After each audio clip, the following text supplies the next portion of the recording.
Halo, Assalamualaikum warahmatullahi wabarakatuh. Selamat berjumpa kembali di channel Gurun Desa Gaul, Bapak Guru Hebat seluruh Indonesia. Senantiasa kita belajar bareng sepanjang hayat. Selamat berjumpa kembali. Salam perubahan. Bapak dan Ibu guru hebat di seluruh Indonesia, di kesempatan ini kita akan belajar bareng untuk menyusun modul ajar secara lengkap hanya dalam selembar kertas. Selamat mengikuti tutorial penyusunan modul ajar ini. Yang harus ada dalam sebuah modul ajar itu yang pertama adalah identitas. Kemudian yang kedua harus ada profil siswa. Di dalam profil siswa ini kita deskripsikan keadaan anak kita sebelum melakukan pembelajaran di kelas.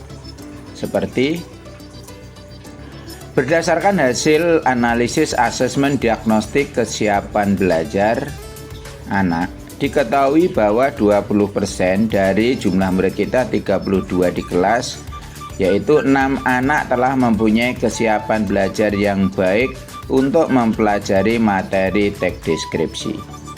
50% atau 16 anak mempunyai kesiapan belajaran yang cukup untuk mempelajari materi teks deskripsi. Dan 30% atau 10 anak telah mempunyai kesiapan belajar yang baru mengenal materi teks deskripsi.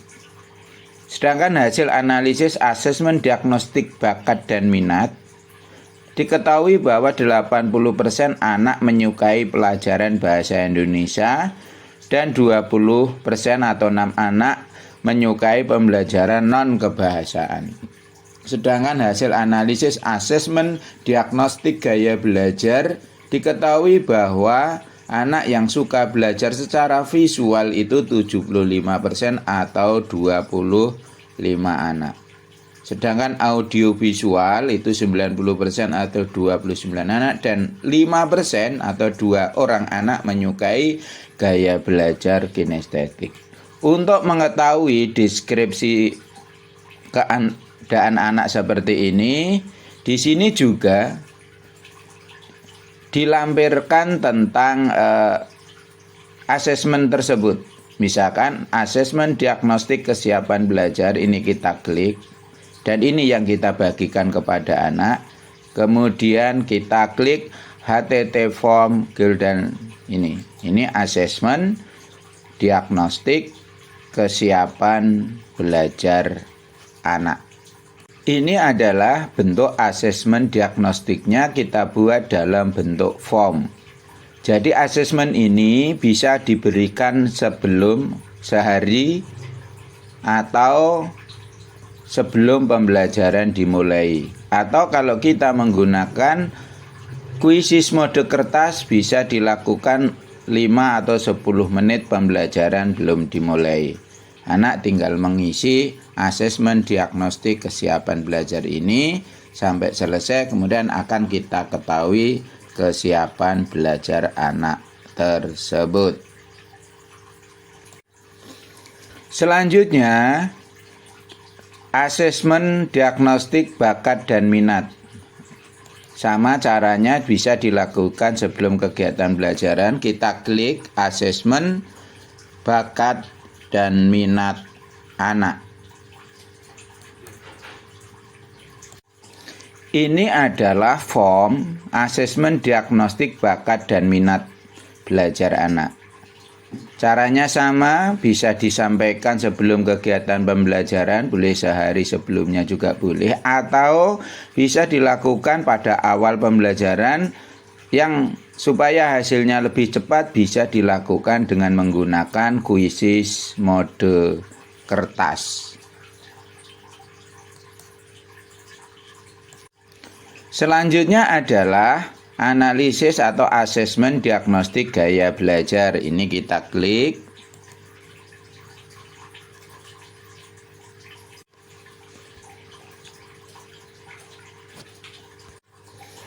Nah, ini adalah asesmen diagnostik gaya belajar anak. Anak tinggal mengisi form. Form ini bisa kita bagikan sebelum kegiatan pembelajaran, boleh sehari sebelumnya, terserah bagaimana kita akan melakukannya, atau dilakukan di awal pembelajaran. Mungkin memerlukan waktu 5-10 menit dengan menggunakan, bisa digunakan dengan kuisis mode kertas sehingga hasilnya mudah diketahui. Setelah kita mengetahui profil siswa dengan melakukan analisis asesmen diagnostik, baik kesiapan belajar, bakat dan minat maupun gaya belajarnya adalah kita menyusun profil pelajar Pancasila yang di dalamnya ada 4 poin, yaitu dimensi, elemen, indikator, dan kegiatan. Untuk dimensi, minimal dalam setiap modul ajar itu ada 3 profil pelajar Pancasila. Kemudian kita tentukan elemen yang bisa kita ambil dari CP. Kemudian indikator bisa kita ambil dari ATP. Kemudian kegiatan juga bisa kita deskripsikan atau kita rumuskan. Selanjutnya adalah menyusun capaian pembelajarannya. Caranya adalah tinggal menuliskan atau mengcopy dari CP yang sudah kita tentukan. Kemudian yang keempat merumuskan tujuan pembelajaran sebagai penjabaran dari capaian pembelajaran disesuaikan dengan indikator dan kegiatan pembelajaran. Selanjutnya adalah kegiatan pembelajaran. Ada 3 tahap dalam kegiatan pembelajaran, yaitu kegiatan pendahuluan, kemudian kegiatan inti, dan kegiatan penutup. Baiklah, mungkin yang perlu kita telaah atau kita dalami adalah kegiatan inti. Sebagai contoh, misalkan kegiatan inti ini berdasarkan hasil analisis profil pelajar siswa, maka kegiatan pembelajaran dilakukan oleh guru seperti berikut ini. Yang pertama, siswa mendalami materi teks deskripsi dengan melihat tayangan video. Nah, video mungkin sudah kita buat di dalam YouTube. Ini kita klik linknya. Kemudian kita klik linknya.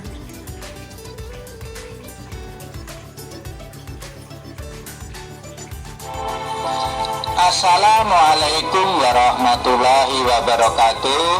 Berjumpa kembali di channel Guru Desa bersama Pak Guru Giarno di pembelajaran Bahasa Indonesia fase D kelas 7 semester 1 mengenai materi mengenal teks deskripsi.